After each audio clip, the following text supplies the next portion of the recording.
Less than 1 year బేబీస్‌కి ఏంటి అనంటే diaper rash. So, అది వినడానికి సింపుల్‌గా అనిపిస్తది కానీ, బేబీకి చాలా పెయిన్‌ఫుల్‌గా ఉంటుందనమాట ర్యాష్ అనేది. సో, దాన్ని ఎలా అవాయిడ్ చేసుకోవాలి మనం ఒకసారి చూద్దాము. ఫస్ట్ థింగ్ వచ్చేసి ఎప్పుడు కూడా బిగ్ సైజ్ డైపర్ ప్రిఫర్ చేసుకోండి. అంటే for example me baby 8 kgs ఉన్నారనుకోండి. 6-8 కేజెస్ ఉన్న డైపర్ బదులు 8-10 కేజెస్ ఉన్న డైపర్‌ని మీరు ఆ సైజ్‌ని ప్రిఫర్ చేసుకోవాలి. నెక్స్ట్ థింగ్ వచ్చేసి ఎప్పటికప్పుడు చేంజ్ చేస్తూ ఉండాలి. అంటే మోషన్ వెళ్తే ఇమీడియట్‌గా అదే కనుక మోషన్ వెళ్ళకుండా నార్మల్‌గా సాయిల్ అయితే ఎవ్రీ 4-5 అవర్స్ మీరు డైపర్‌ని చేంజ్ చేసుకుంటూ ఉండాలి. నెక్స్ట్ థింగ్ వచ్చేసి చేంజ్ చేసే ముందు కంపల్సరీ ఆ ఏరియాని వాటర్‌తో క్లీన్ చేయాలి. అంటే ఒకటి తీయగానే ఇంకొకటి వేయడం అనేది కరెక్ట్ కాదనమాట. సో, కంపల్సరీ వాటర్‌తో క్లీన్ చేసుకొని కంప్లీట్‌గా డ్రై అయిపోయిన తర్వాతే మీరు నెక్స్ట్ డైపర్ అనేది వేయాలి.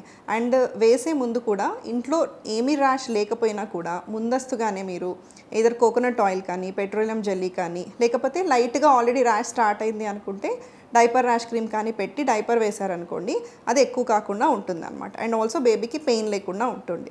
అండ్ నెక్స్ట్ థింగ్ వచ్చేసి యూజువల్లీ ఒక ఏజ్ తర్వాత పిల్లలు టాయిలెట్‌కి వెళ్ళడం తగ్గించేస్తారు. ఆఫ్టర్ 7, 8, 9 మంత్స్ తర్వాత వాళ్ళు డ్రై బై డే అయిపోతారు. అంటే మార్నింగ్ టైంలో ఎక్కువగా పోయరు. అలాంటి సిచ్యువేషన్‌లో మీరు డైపర్ వేయకుండా ఓన్లీ నైట్ టైం మాత్రమే డైపర్ ప్రిఫర్ చేసుకుంటే అది ఇంకా బెటర్ అన్నమాట.